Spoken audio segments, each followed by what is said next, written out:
I can't wait to see my only daughter in her wedding dress, I confided to my grandson. He smiled cruelly. Granny has lost her mind. Her wedding was yesterday and she decided to invite only the people who were important to her. The next day, I showed up at her door with a notary and a surprise. I'm so glad you're here.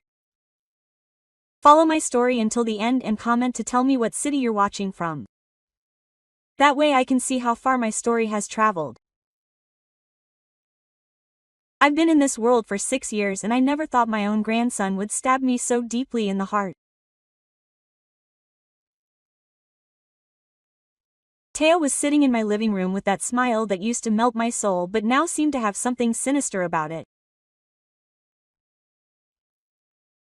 He had come to visit me like every Sunday and I was so excited to tell him about the outfit I had bought for the big day.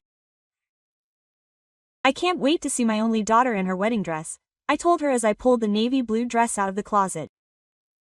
I had chosen it with such care, thinking about every detail. Aurelia had always been picky about clothes, and I wanted to look perfect for her special day. Teo looked at me with those green eyes that he had inherited from his grandfather. My late Marie. For a moment, I saw something strange in his expression, as if he was in the throes of an internal debate. Then that cruel smile spread across his 17-year-old face. Grandma, you've gone crazy. The words came out of his mouth like bullets. Mom's wedding was yesterday, and she'd decided to invite only the people who were important to her. The dress slipped from my hands. The world stopped. I felt like someone had sucked all the air out of my lungs and the ground beneath my feet had turned to quicksand. What did you say? My voice was a low whisper. Teo slumped onto the couch, clearly conveying my shock. Yes, Grandma, it was a beautiful ceremony, very elegant, very exclusive, only the people who really mattered. He paused dramatically. Too bad you weren't on the list. Tears began to flow. But there was something other than sadness growing in my chest. It was a fury I hadn't felt in decades. How could it be possible that my own daughter, the child I had raised alone after her father died when she was 15, was excluded from the most important day of her life? You can't be serious, Teo. My voice trembled. Aurelia would never do such a thing. There must be some misunderstanding. Teo burst into a laugh that made my blood run cold. A misunderstanding, Grandma? Mom has been planning this for months. She even sent out super fancy invitations, paper with gold embossing and everything. Of course, your name wasn't on any of them. I sat down heavily in my favorite armchair, the same one I had breastfed Aurelia in so many years ago. How had I come to this? At what point had my relationship with my daughter deteriorated to the point where she could get married without even telling me? But I spoke to her last week. She said she was busy with the final preparations.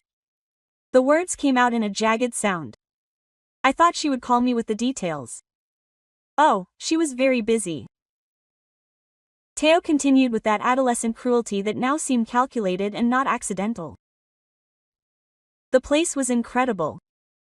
A reception room on the peninsula with a view of the river.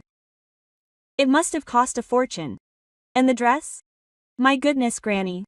She looked like a princess. She must have cost more than €4. Every detail was like another stab in the back. My daughter had spent more on a dress than I earned in 3 months on my pension and I didn't even know she was getting married. How many people were there? I asked, not sure I wanted to know the answer. About 150 people, I think. All very elegant people. Her new husband has a very wealthy family, you know. Mom says she'll now be able to live the life she's always deserved. The life she's always deserved. As if the life we built together after her father died had no value. As if all those years of working double shifts to pay for his university had meant nothing to her. Theo, I said, trying to keep my voice steady. Why are you telling me this like this? Why didn't you tell me before the wedding? His expression changed slightly. For a moment, I saw a glimmer of something that looked like guilt, but it quickly faded. My mom told me not to tell you anything. She said you'd get really dramatic and ruin everything. He shrugged his shoulders as if he were talking about the weather. I guess she thought it was for the best. My heart shattered into 1,000 pieces, but at the same time, something dark and determined began to form in my mind. Aurelia had made a decision. She had decided that I wasn't important enough to be a part of her new life. Fine. I could make decisions too. I stood up from the chair with a calmness that surprised me. Teo, I think it's time for you to go. Granny, for the first time since he arrived, he seemed genuinely confused that you were leaving now. After Teo left, I stayed alone in my house, surrounded by photos of Aurelia at every stage of her life. Photos of her graduation, her birthdays, our vacations together. In each one, I was there, smiling, supporting her, loving her unconditionally. That night, I didn't sleep. I stayed up all night, and for the first time in years, it wasn't out of worry or sadness, it was out of something much more powerful: determination. By dawn, I knew exactly what I was going to do. At 1:00 in the morning the next day, I was standing outside Aurelie's front door. It wasn't the same modest house she had lived in before. It was a magnificent mansion in the 6th arrondissement with perfectly manicured gardens and an entrance that screamed opulence. Apparently, her new husband had even more money than Teo had let on. I rang the doorbell once, then again. Finally, the door opened and there was my daughter. She was wearing a cream-colored robe that probably cost more than my monthly rent, and her hair was perfectly coiffed despite it being so early. When she saw me, her expression showed neither surprise nor guilt, just a slight irritation as if I were an intruder. Mom, what are you doing here so soon? Everything, I repeated, feeling the anger from the night before returning in full force. Is that your first question after getting married yesterday without saying a word to me? Aurelia sighed theatrically, as if I were a child throwing a tantrum. Come in, but I have a lunch date, so you can't stay long. I stepped into the house and immediately felt like an intruder. Everything was white and gold and perfect. Nothing personal, nothing reminiscent of the Aurelia I had raised. It was like walking into the showroom of a home decor magazine. Nice house, I said, looking around. Very different. Thank you. Bastien has very good taste. She settled herself on a couch that probably cost more than my car. Okay, Mom, what did you want to talk about? The coldness in her voice hit me like a slap in the face. She wasn't my daughter. Or maybe she was. And I'd been blind all these years. What do I want to talk about? My voice rose an octave. Aurelia, I missed your wedding. Your wedding? Do you have any idea what that means to me? She examined her nails, perfectly manicured in pale pink. Listen, Mom, I understand that you're upset, but you have to understand that this was a very deliberate decision. Deliberate? Yes, she finally looked me straight in the eye. Bastien comes from a very prestigious family. His father is a partner in one of the largest law firms in Lyon. His mother is on the board of 3 different charities. These are people who move in and fall into very specific circles. And you don't fit into those circles, Mom. She said it with the same casualness with which she would comment on the weather. Your job at the factory, your house in this neighborhood, your manner. Bastien and his family have certain expectations about the type of people he associates with. I felt like someone had just slapped me in the face. Don't take it the wrong way about my manner, but you're a little dramatic. And your clothes, your manner of speaking, it's not that it's wrong, it's just that it's not appropriate for the type of event I'm now going to attend. Dramatic. The word came out like a hiss. Aurelia, I raised you alone after your father died. I worked 100 hours a week to put you through college. I stayed up with you every night when you had nightmares. And now, I'm too dramatic to be at your wedding. Mom, please don't make a scene. She got up from the couch and walked over to the window. Listen, I understand that you're hurt, but you have to look at the bigger picture. This marriage is opening doors for me that I never thought possible. Bastien can give me the life I've always wanted. And what about the life we've built together? It didn't mean anything. She turned to look at me, and for a moment, I saw something in her eyes that made my blood run cold. It wasn't sadness or regret. It was impatience, as if I were an obstacle she had to remove. Mom, this life was what we had to do because of the circumstances, but now I have options, and one of those options is to surround myself only with people who add value to my new social standing. Value, the word came out of me like a choked scream. Yes, value. What can you bring to my marriage, Mom, to my new life? Let's be honest, you worked in a factory for 30 years. You live in a house that's practically falling apart. And your idea of a fancy restaurant is a nice neighborhood bistro. Every word was a stab in the back, but what hurt me the most was how easily she said them. There was no inner struggle, no conflict. She had made her decisions about me based on our bond with the coldness of someone calculating their monthly expenses. So, I said, my voice surprisingly calm, this is a permanent break. I'm not your mother anymore. Don't be so dramatic, Mom. We're still family. I just need you to understand that things are going to be different now. Very different. Different in what way? Well, for example, we probably won't see each other as often, and when we do, it will have to be in more appropriate places. No way are you coming here unannounced, of course, and certainly no appearances at social events. Appearances. I felt like I was talking to a stranger. Aurelia, I am your mother, and I am Bastien Beaumont's wife now. That comes with responsibilities and expectations that you cannot possibly understand. You're right, I said, standing up slowly. I can't understand how the girl I raised has become this. A successful woman who knows what she wants. Her voice had a defiant tone. Someone who can push away the people who loved her when they are no longer useful to her. For the first time in the entire conversation, I saw a glimmer of something akin to discomfort in her eyes, but it only lasted a second. If that's how you want to see it, that's your decision. But I'm not going to apologize for wanting a better life. A better life? I headed for the door. Aurelia, you just destroyed the most important relationship in your life for money and status. Do you really think this is a better life? Yes, she replied without hesitation.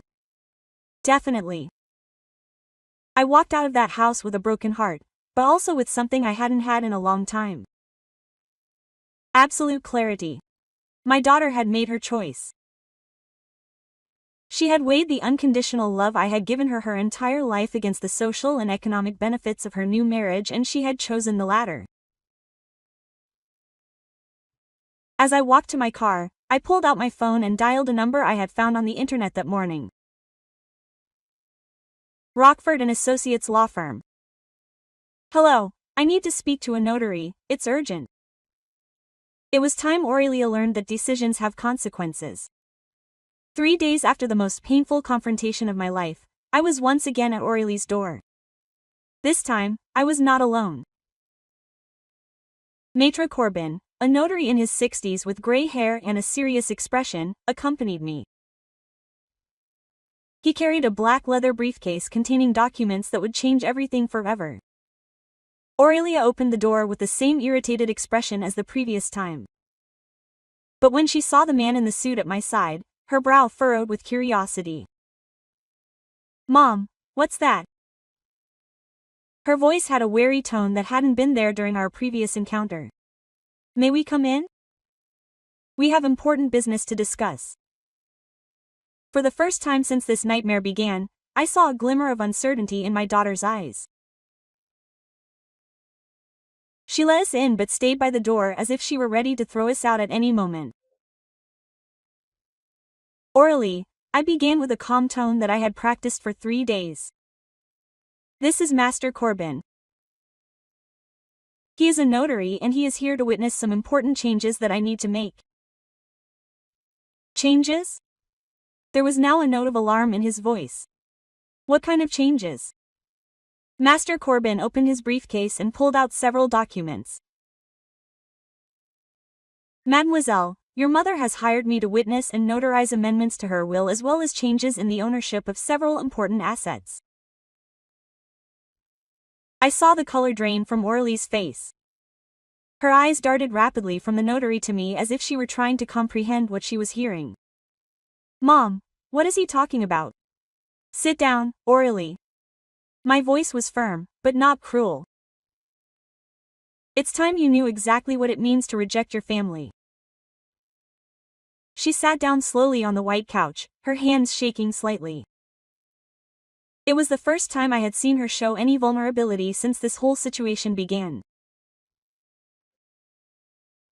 For years, I saved every penny I could to ensure that you had a secure future. The house where you grew up, where your father and I planned to grow old together, was always meant to be yours. Mom, no, I'm not done. I raised my hand. This house is worth $250,000 now. It's not a mansion like this one, but it is a home filled with memories of a family that loved you unconditionally. Master Corbin placed the first document on the table in green. This is the New Testament of Madame Elise Beaumont. As you can see, the family home will no longer be inherited by Miss Aurelia Beaumont. What? Aurelia leaned forward, quickly reading the lines of the document. Who are you going to leave it to? To the Foundation for Single Mothers in Lyon, I replied. Families who really need a home, not people who think that modest houses are practically falling apart. Aurelia was still crying. Mom, those were just words. I was angry. I didn't mean it seriously. Oh no, I took out my phone and played a recording. It was her voice, crystal clear. What can you bring to my wedding, Mom? To my new life? You worked in a factory for 30 years. You live in a house that is practically falling apart. Did you record me? Her voice rose an octave. Yes. Every cruel word you said. I put the phone away. I wanted to make sure I wasn't imagining how my own daughter had thrown me away like trash. Tears began to form in Auréli's eyes, but she didn't affect me like before. For 3 days, I had cried every tear I had. Now, all that remained was a cold, clear determination. Master Corbin placed another document on the table. This one is particularly interesting. Did you know, miss, that your mother also had a 400,000 euros life insurance policy with you as the beneficiary? Aurelia looked at the document with growing horror. Now, the beneficiary is Theo, I say simply. At least he had the honesty to tell me the truth about your marriage, cruel as it was. Theo is barely a child. Theo is my grandson and unlike you, he didn't spend years planning how to get rid of me when I was no longer useful to him. Aurelia stood up abruptly from the couch. Mom, this is ridiculous. You're overreacting to a stupid argument. A stupid argument? My voice remained dangerously calm. Aurelia, you didn't invite me to your wedding? Not an argument in the heat of the moment, but a calculated decision that you made in advance. You told me clearly that I added no value to your new life. Well, I can do the math too. What do you mean? Master Corbin cleared his throat. There are other documents, miss. My heart was pounding, but my voice remained steady. Did you know that your father had a brother? Aurelia, your uncle Gaspard who died 5 years ago without children? Vaguely, she replied, confused. He left me everything. His house on the Côte d'Azur, his investments, his retirement account. In total, almost 300,000 euros. I saw her eyes widen in shock. For all these years, I've managed this money. Saving it to give to you when you're ready to buy your first house. Mom, her voice was barely a whisper. This money is also going to Theo now along with my own retirement fund. Aurelia faltered slightly. How much? How much money is there in total? 700,000 euros, replied Mr. Corbin, reading the document. It will be placed in a trust fund for Theo, managed by Mrs. Beaumont until he is 25. 700,000 euros, shouted Aurelia. Mom, that's a fortune. You can't give all that to Theo. Why not? I asked. In your opinion, I have no value to bring to your life. Clearly, the money I was keeping for you has no value either. That's not what I meant. Oh no, because you said very clearly that you needed to surround yourself only with people who added value to your new social position. Well, now you have what you wanted. You've surrounded yourself only with people you consider valuable. Aurelia began pacing, her hands shaking. Mom, please think carefully. You make permanent decisions based on a moment of anger. A moment of anger? I stood up slowly. Aurelia, you planned to exclude me from your wedding for months. You told Theo not to tell me. You invited 150 people to celebrate the most important day of your life and you deliberately left me out. It wasn't a moment of anger, it was a statement about how valuable I am in your life. You can change your mind, she said desperately. Wills can be changed. Yes, they can be changed, but I won't do it. Master Corbin began to put the documents back in his briefcase. If there are no further questions, miss, we're done here. Aurelia looked at me with an expression I hadn't seen since she was a little girl. Pure panic. Mom, please, I know I made a mistake, but I'm still your daughter. No, I said, heading for the door. A daughter doesn't do what you did to me. A daughter doesn't coldly calculate her mother's social worth and decide she's not worth keeping in her life. But I need you. I stopped in the doorway and turned to look at her one last time. Do you need me or do you need my money? She didn't answer, and that was all the answer I needed. A week after the will was revealed, my phone wouldn't stop ringing. Aurelia had called 3 times in 5 days. She'd left voicemails ranging from desperate pleas to thinly veiled threats. But there was something else I was about to discover. Something that would make everything I'd done so far seem like the first step in a much larger plan. Theo came to see me that Wednesday afternoon. He seemed different, more nervous, as if he was carrying a weight he didn't know how to handle. He sat down on the same couch where he had broken my heart a week earlier, but this time his eyes avoided mine. Grandma, he began, his voice shaking slightly. I have to tell you something important. What's going on, Theo? It's about Mom. And Grandpa. He was talking about my late husband, Henry. There's something Mom never told you. Quote. I felt a shiver run down my spine. What kind of thing? Theo took a deep breath. Do you remember when Grandpa died? How Mom handled all the insurance and estate paperwork? Yes, of course. I was too devastated to handle it all. She insisted on helping me. Quote. Well, Theo squirmed uncomfortably. There was more money than you knew. What do you mean? Grandpa had a separate investment account, one he'd been building up for years without telling you because he wanted it to be a surprise for your retirement together. Quote. My heart started beating faster. Theo, what are you talking about? Mom found the paperwork in examining everything. The account had $35,000 at Grandma's. Grandpa had funded it with money from his odd jobs. Night shifts at the warehouse. The world began to spin around me. 350,000 euros. Mom never told you. She kept the money and used it for the down payment on her first house, to pay off her student loans, and for everything. Theo's words seemed to come from far away. My husband, my dear Henry, had worked in secret, saving every extra penny so that we could have a comfortable retirement together. And Aurelia had stolen that dream. How? How do you know all this? My voice was just a whisper. I found the documents in her office when I was 12. I didn't understand what it meant at the time.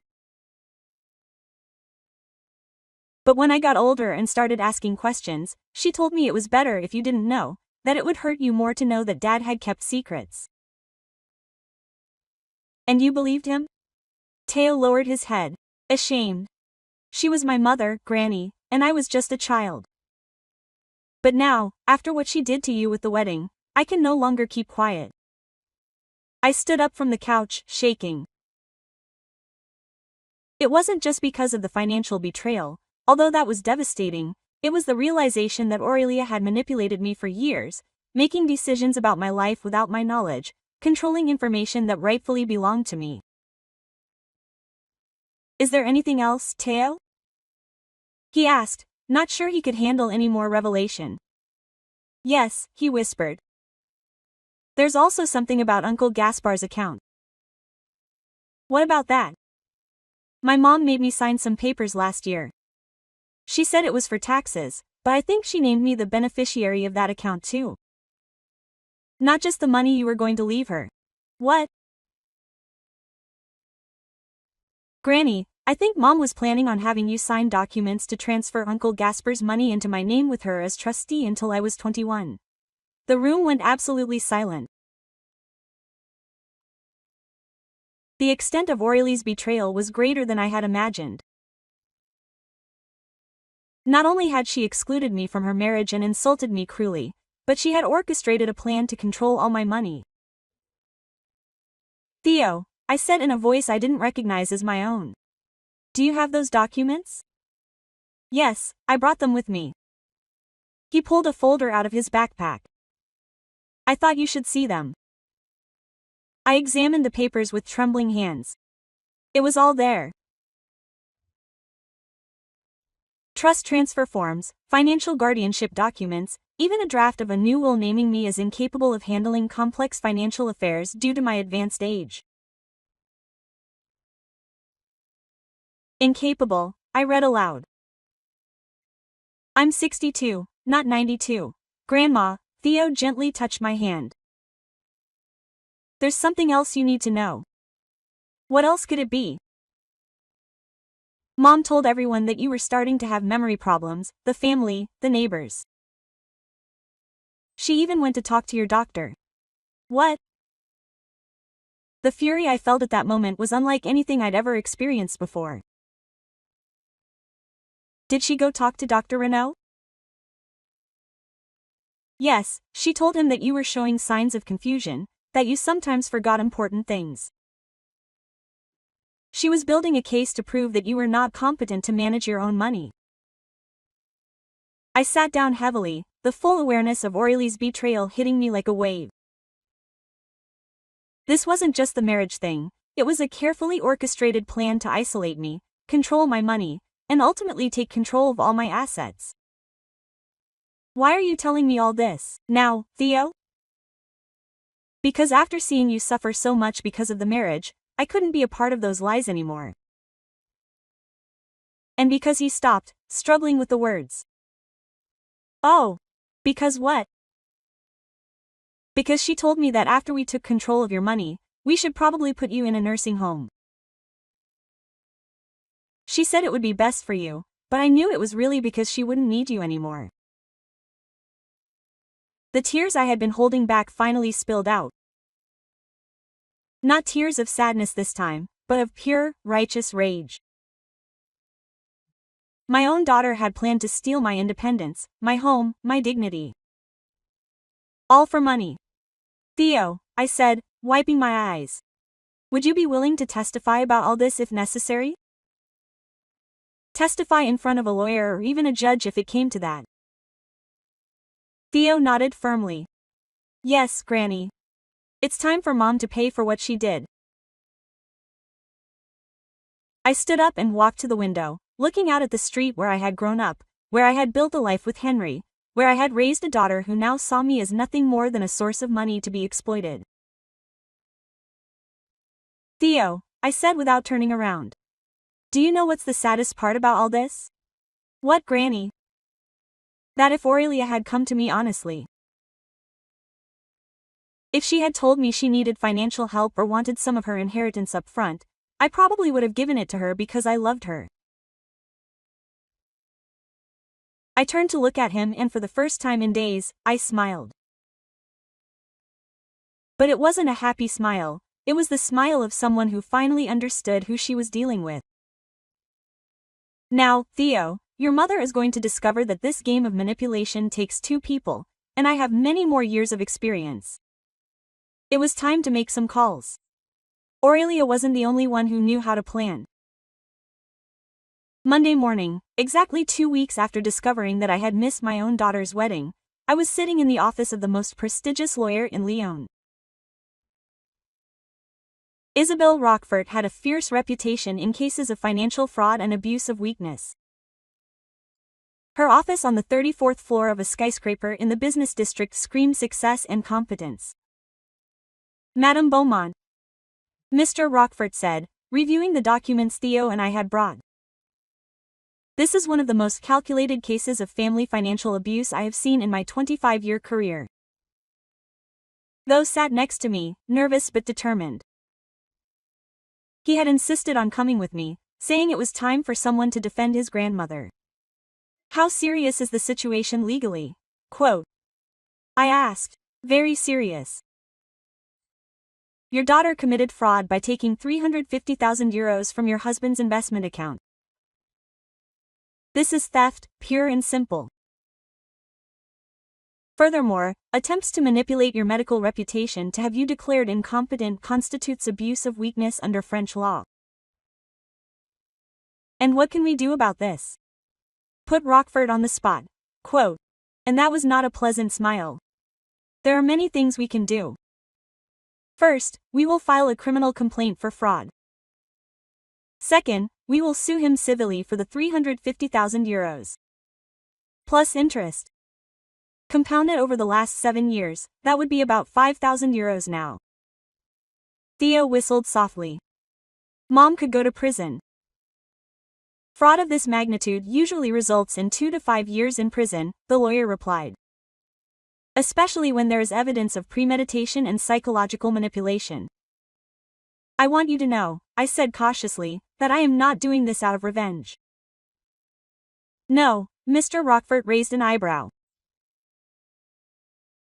I am doing it because my daughter needs to learn that actions have consequences and because I cannot allow her to continue manipulating and hurting people.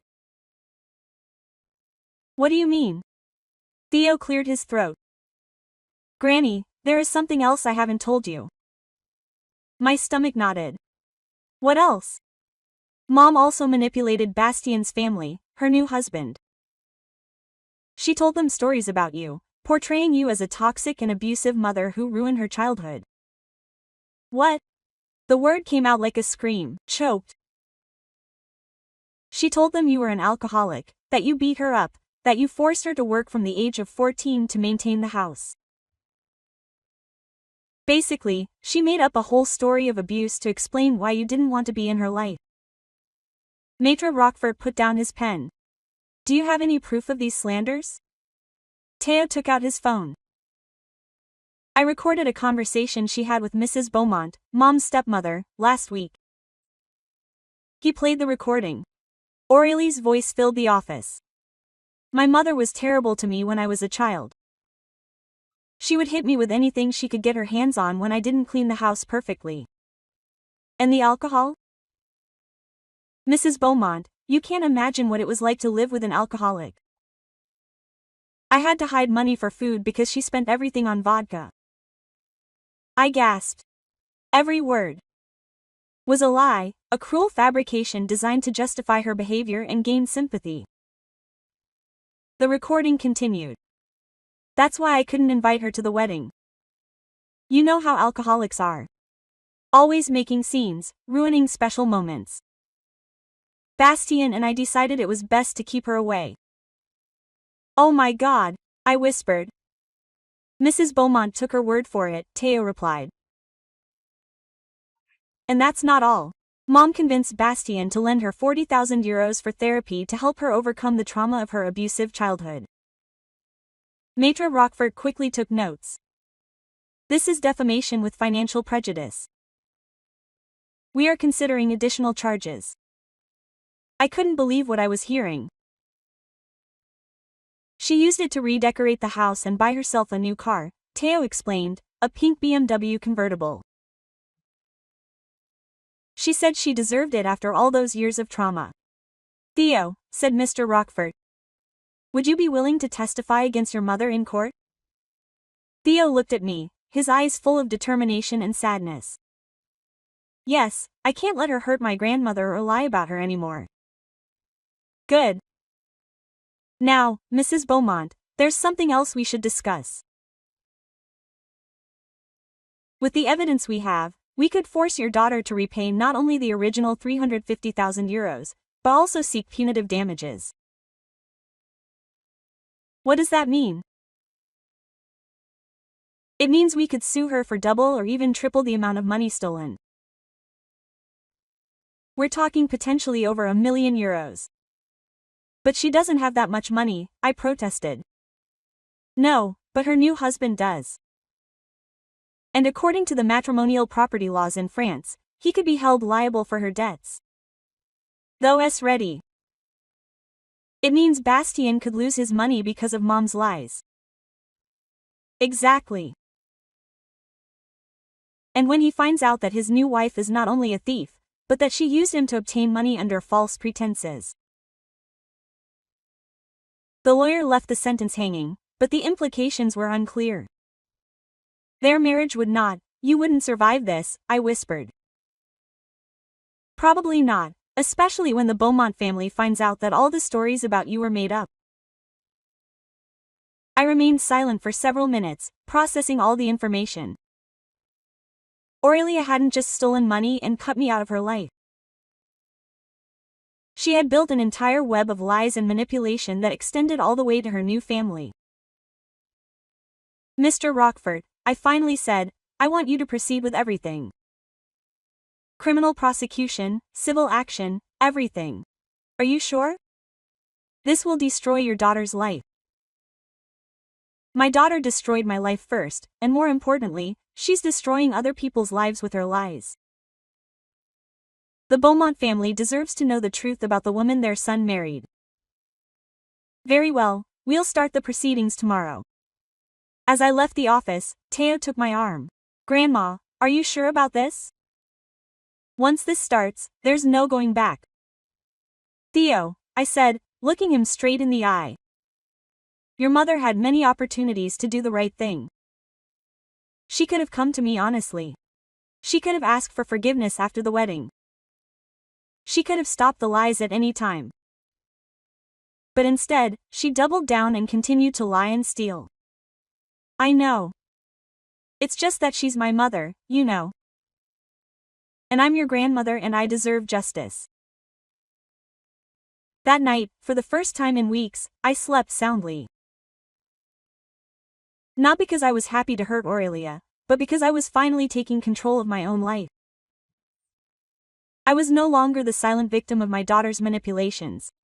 The next day, Maitre Roquefort called me early. Mrs. Beaumont, I have some interesting news. I spoke to Bastien Beaumont last night. Have you told him everything yet? I've told him enough. He wants to meet you. Me? Why?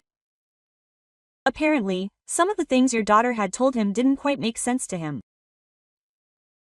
Those stories about you didn't match the woman Theo described when he spoke of his grandmother. Bastien wants to hear your side of the story. And what about Aurelia? He hasn't told her anything yet, but I think their marriage is about to face its first real crisis. I hung up the phone with a strange feeling in my chest. It wasn't exactly joy, but it wasn't sadness either. It was something more like relief. Finally, the truth was about to come out. 6 months after the meeting in Mr. Rockfort's office, I was sitting in my small new apartment, drinking coffee and reading the morning paper. I no longer lived in the house where I had raised Aurelia. I had sold it and moved to a smaller but quieter place in a neighborhood where no one knew my story and where I could start over. The doorbell rang at 10 o'clock sharp.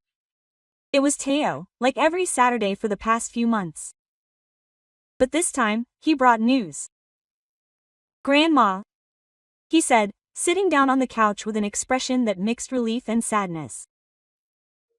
"Mum's divorce papers were finalized yesterday." "How is she?" "Not very well." Bastien kept the house. Of course, it had been his before the marriage and she had to give him back the €250,000 she had borrowed from him for the so-called therapy. "And what about your grandfather's money?" "The judge ordered that she repay the full €350,000 plus interest. In total, almost €500,000. Theo paused. She had to sell her BMW and pawn almost all her jewelry to come up with the money. I felt no satisfaction hearing this, but I didn't feel any guilt either. Aurelia had made choices and now she was living with the consequences. "Oh, where does she live now?" "In a small apartment on the other side of town. She works as a receptionist at a dental clinic." Theo looked at me intently. "She keeps asking about you. And what do you tell her?" "I tell her the truth, that you're fine, that you're at peace, and that you don't want to have any contact with her." I nodded. It was the truth. After everything that had happened, I had no desire for reconciliation. Some bridges, once burned, can't be rebuilt. "Do you know what's the strangest thing, Theo?" I said, getting up to pour him more coffee. "What?" "And that I feel happier now than I have in years. Before, I was always worried about Aurelia, always trying to figure out why she treated me so coldly, always wondering what I had done wrong as a mother. Now, I know I did nothing wrong. I simply raised someone who chose to be cruel." Theo agreed. "And you know what's best about all of this?" "What?" "Is that now I have a grandmother who's genuinely happy. Before, you always looked sad when Mom wasn't nice to you. Now, you're different, stronger." He was right. The last few months had been a revelation. Without the constant pressure of trying to earn Aurelie's love, I had rediscovered who I really was. I had started taking painting classes at the community center. I had made new friends. I had even started hanging out occasionally with Marcel, an adorable little hen I had met at the library. "Do you know what I did yesterday?" I asked Theo. "What?" "I went to visit your grandfather's grave for the first time since I found out about the stolen money." "How did you feel?" Quote. I told him everything. I told him I had recovered the money he had saved for us and that it is now in an account for you. I told him I had found peace. I stopped, remembering the feeling of calm I had felt at the cemetery, and I asked him for forgiveness. "Forgive me? Why?" "For raising a daughter who dishonored him by stealing his last gift for me." Theo stood up and hugged me. "Granny, aren't you responsible for Mom's decisions?" "I know, but I needed to tell him." We were silent for a moment, each lost in our own thoughts. Then Theo spoke again. "You know what Mom told me the last time I spoke to her?" "What?" "That she now understands why you cut her out of the will. She said that if it were her, she probably would have done the same thing. Really? Yes, I think she's finally starting to realize what she's lost. Not just the money, but the real family. And how do you feel about that? Theo sighed. Sad for her, but not guilty. She chose her path and I chose mine. I chose to stay with you and I'm so grateful. That afternoon, after Theo left, I sat on my sunny little balcony, looking out at the park where children were playing and families were picnicking. It was a simple view, but it filled me with a peace I hadn't felt in years. My phone rang. It was a number I didn't recognize. Hello, Mrs. Beaumont? Sebastien Beaumont. I sat up straight in my chair. I hadn't spoken to her since we met at the lawyer's office months before. Hello, Bastien, how are you? I'm fine, thank you. I called you because I wanted you to know that Aurelia finally told me the truth about everything. Oh yes. About the marriage, about her father's money, about the lies she told me about you, everything. And how do you feel about that? Furious, betrayed, but also relieved to be out of that relationship. He paused.